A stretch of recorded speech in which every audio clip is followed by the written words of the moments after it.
안녕하십니까, 알림이 황희두입니다. 오늘 오전 윤석열 대통령의 역대급 망언이 또 터졌습니다. 이게 할 말입니까? 하는 거라곤. 지지율 높았던 문재인 정부 흠집내기 빼고 뭐가 있습니까? 이런 와중에 국민의힘에선 국정홍보 부족 탓이라며 엉뚱한 데서 해법을 찾고 있습니다. 지금 여당 내부도 제대로 비상이 걸렸다고 하는데요. 20%대 하락은 무슨 일이 있어도 막아야 된다는 거죠. 정확한 원인을 찾자고 하더니 정부 여당의 노력이 국민들에게 제대로 전달 안 되는 걸 꼽았다고 하는데 지금 문제가 거기 있는 겁니까? 일부 다른 의견을 내는 사람들도 있긴 합니다. 장관 인선 문제, 사적 채용 논란, 그리고 북송 사건 진실보다도 정부 여당이 고물가 위기 속에 어떤 대책을 마련하냐, 이런 문제 제기를 하는 사람도 있지만 굉장히 소수죠. 여당 내부 갈등도 부정적 인식 확산하는 요인으로 지목되고 있고요. 이대로라면 또 한 번 불행한 탄핵의 역사가 되풀이될지도 모른다, 이런 비판의 목소리까지 나오는 겁니다. 이런 와중에 매번 논란의 중심에서는 허은하 수석 대변인은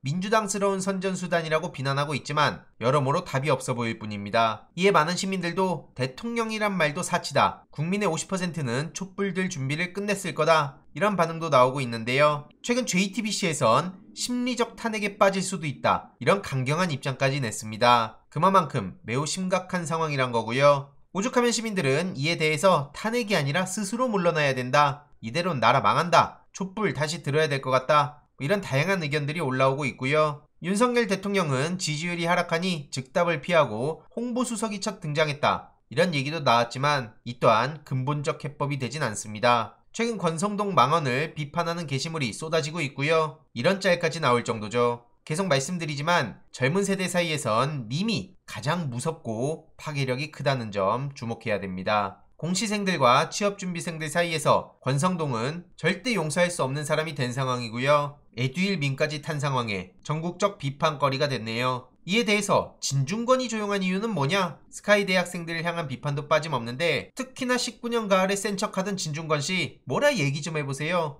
오늘 오전 뉴스공장에 전화 연결을 한 박지원 씨는 싸가지 없이 말하니까 지지도가 떨어지는 거다 라고 따끔하게 꼬집기도 했습니다. 여기에 많은 공감의 목소리가 이어지고 있고요. 이런 악조건이 계속되니 권성동도 팽? 흔들리는 리더십에 당내에서도 부글부글하고 있다는 소식이 전해지고 있습니다. 이때를 틈타서 곧바로 장제원 씨 관련한 언플이 나오고 있죠. 고개 드는 장제원 조기 등판론이요? 장제원이요? 이에 대해서 장성철 씨는 장제원도 보좌관 2명을 대통령실에 넣었다, 그런 사람이 권성동 원내대표한테 쓴소리하는 게 가당키나 하냐, 이런 지적을 한 겁니다. 참 끼리끼리라는 생각밖에 안 되고요. 게다가 오늘 외교 참사 소식이 전해지기도 했죠. 사과 못 받고 일본 요구만 들어줬나? 외교장관 회담을 두고 많은 비판의 목소리가 나오고 있습니다. 윤석열 정부가 한일 관계 개선 속도에만 초점을 맞추다 보니 일본의 진정한 사과를 받지 않은 건 물론 일본 내에서도 비판을 받고 있다고 하는데요. 박진 외교부 장관은 도대체 뭐하고 있는 겁니까? 피해자들이 원하는 일본의 진정성 있는 사과를 받지도 못하고 일본은 오히려 자기네들이 잘못해놓고 한국의 해결책을 요구하고 있는데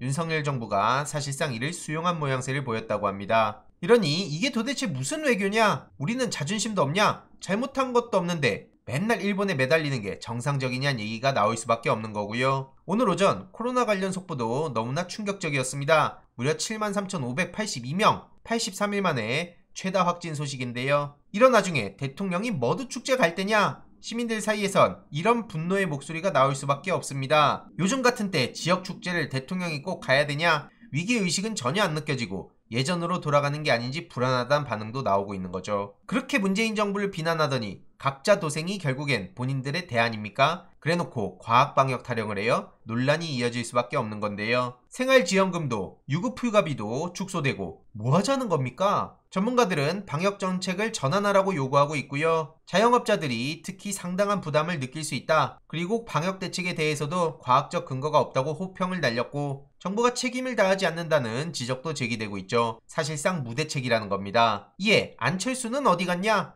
문재인 정부 때 비과학적 방역 타령하더니 한번 직접 목소리 좀 내봐라, 정말 무정부 상태라는 지적이 딱 맞아떨어진다고 생각합니다. 이외로도 MB정부 당시 법제처장을 했던 이석연 씨가 현 정부의 경찰국 설치를 두고 윤석열이 주장한 법치주의 근간을 흔드는 거다, 이렇게 강하게 지적을 했습니다. 저런 짓들이 계속되니 지지하던 사람들조차 지지를 철회하고 있다고 따끔하게 비판한 거고요. 민주당은 행안부의 경찰제도 개선안 추진에 반대하며 윤석열 정권 경찰 장악 저지 대책단을 조직하기도 했습니다. 행안부 장관 탄핵에 대한 목소리도 커지고 있는데요. 국민의힘 권은희 의원조차 경찰국 설치는 위헌이라며 이상민 탄핵소추는 국회의 책무라고 목소리를 높이기도 했죠. 게다가 대통령실에선 한상혁, 전현희 씨를 업무 배제시키려고 하는데 참 염치도 없다는 생각밖에 안 듭니다. 만약 이게 문재인 정부 때 이런 일이 벌어졌다면 얼마나 많은 비난의 목소리를 쏟아냈겠습니까? 게다가 지난 주말 영상에서 말씀드렸던 왜 국민 세금으로 코인 빚을 갚냐? 이런 불만이 폭발해서 금융위에서도 진화에 나섰다는 소식이 전해졌는데요. 빚투족이 못 갚은 빚을 결국 전 국민이 떠안는다는 소식에 역풍 제대로 맞은 상황입니다. 이와 관련해서도 추가적인 소식 계속 전해드리도록 하겠습니다. 이번 내용도 유익했다면 구독, 좋아요, 알림 설정, 멤버십 가입 정말 큰 힘이 된다는 점 말씀드리고 싶습니다. 이번 내용도 주위에 널리 공유 부탁드립니다.